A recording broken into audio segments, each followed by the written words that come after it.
Court জিজ্ঞেস করলাম যুগন্ডনগর কোথায়, আমি যাবো।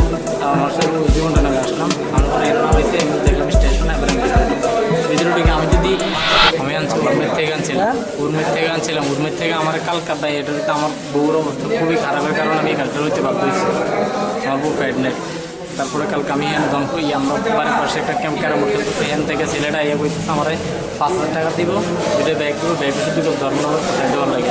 এরপর আমি এখান থেকে লই আমি ধর্মনগর রেডি হয়েছি। কোনখান থেকে এটা হচ্ছে আমি উর্মের থেকে মেলাঘরের সিটে আশ্রম আছে, আশ্রম 15টার থেকে তারা লোকটা তারা উর্মাইবার আমি তারা সিনেটা তারা কালকে আমার টাকা দিচ্ছে। তারা আমার এমনি প্রশ্ন করছে বাইরে কি তারা এমনি পর্যন্ত কইছি আমি টাকা দিচ্ছি একমাত্র টাকার প্রয়োজন, টাকার লেগে কাজ করতে হবে, টাকার লেগে এত কথা করছি। তোর সঙ্গে কে আসলো? আমার সঙ্গে আমি একাই, আমার একটা মহিলা মেয়ে আছে। আমি কেউ আজকে খাওয়াইছি না। আচ্ছা, এরপরে আপনার বাড়ি কই? আমার বাড়ি হচ্ছে বাসপুকুর বিরামপুর।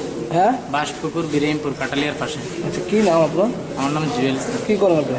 আমি এমনিতে চেন্নাইতে তামিলনাড়ুতে টু হেলথ স্টুডিও জিমে কাজ করতাম, হাউসকিপার। এর আগে কেন এরকম আইসেন? না আমি ফার্স্টে আমার লাইফে আমি ফার্স্টেই কাজ করতাম। আমি আরও 5-6 বছর পরে আমি বাড়িতে এসেছি। বাড়িতে আমি বিয়ে করছি দেখে আমি চেন্নাই কাজ করতাম। আজকে প্রায় 16-17 বছর আমি ওইখানে তামিলনাড়ুতে ছিলাম। আমি ওইখানে জিমে কাজ করতাম। আমি বাড়িতে আমার কিছুদিন আগে আমার বাপরে অপারেশন করাইছিলাম শিলচর নিয়ে। একটু ট্রেন আইসে কত সমস্যা এখানে? আমি স্টেশন আইসি একটু কিছুক্ষণ আগে আয়া আমি ফোন করছে তারা। আমি আগরতলা নামছি, জিজ্ঞেস করছে নামছি কই দিকে পুরান মোটর স্ট্যান্ড গেছি, নামছি পুরান মোটর স্ট্যান্ড থেকে বলছি কি যুগন্ডনগর বলো। এবার একটা অটো ড্রাইভার জিজ্ঞেস করলাম যুগন্ডনগর কোথায়, আমি যাবো। আমার সাথে যুগন্ডনগরে আসলাম, আমার পরে এর নাম হয়েছে এমনি দেখলাম স্টেশনে। এবার আমি ভিতরে ঢুকে আমি যদি আমার মনে হচ্ছে আমি যদি এই কাজ করিয়ে থাকতাম তাহলে কিন্তু আমি আর বহুত চালু থাকতাম, কিন্তু আমি দিয়ে কিন্তু পানি বোতল দিতেছি এখান থেকে। এরপরে দিয়ে সাররা যাই আমারও বলতেছে ব্যাগে কি। এবার আমি সাররা খুলে দিয়ে দেবো, ফোন দেওয়ার পরে দিয়ে সাররা দেখছে, দেওয়ার পরে দিয়ে আমার এখানে বসাইছে। তুমি জানো না গাঁজা দিতে? গাঁজা তারা তো ঢুকেছে মাল করছে। তো আমি বলছি দিকে আমি মনে ধারণা করছি কাজ এটাই করতে পারে তারা। আমি তো টাকা লেগে বাধ্য হয়ে চেষ্টা করতাম, বাধ্য হয়েছি। আমরা খবর পাইছি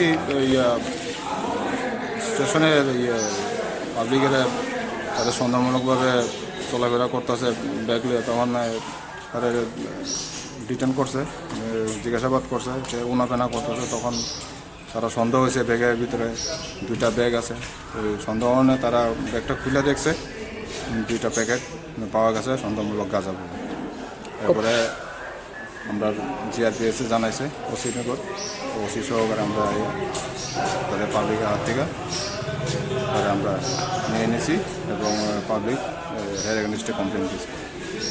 মানে কত কেজি পাওয়া যাবে? আনুমানিক কত কেজি? আনুমানিক 10 কেজি। 10 কেজি। তো বাজার মূল্য কত হতে পারে? বাজার মূল্য ধরেন না অনুমান 50,000। কি নাম? ওনার নাম কি? জায়গা ধরা হচ্ছে? জুয়েল ইসলাম। বাড়ি সোনামুড়া বক্সনগর। এর আগে কিরকম আইসি কিছু জানা গেছে বা মালগুলি কোনখানে যাইতে আসলে? এরকম এখনও তাহলে এমনি প্রাথমিক জিজ্ঞাসাবাদ করছি, এখনও আমরা অন্য কিছু পাইছি না। তবে পরে আমরা আবার ইন্টারগেশন করবো, ওখানে যদি কিছু পাওয়া যাবে। কি নাম আপনার? আমার নাম এস স্নেহাংশু মারান।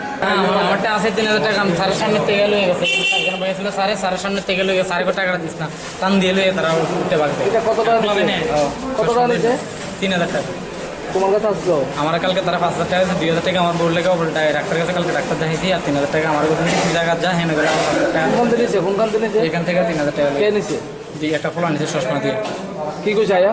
আয়া কইছে থেকে চাইতে টাকা মানি ব্যাগ কিতা আছে আমার দেখাইতে গেছি। মানি ব্যাগটা করছি, মানি ব্যাগ পাবলিক আসলো না পুলিশ?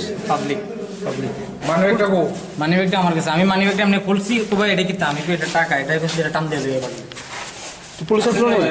পুলিশ আসলো এনো নাই ভাগ হয়ে গেল। আর পুলিশ আসলো না? তখন পুলিশ আসলো না? একটা সারা ছিল এনে। কোন সময়? এই তো ওই চলে গেছে। তো ওই সাথে কত টাকা আসলো তোমার কাছে? আমার কাছে আসলে 3,000 টাকা। লগে কইছি স্যার, লগে কইছি আমার টাকাটা লয়ে গেছে। আমার টাকা কারো কইছে? আমার লগে বসে আছে।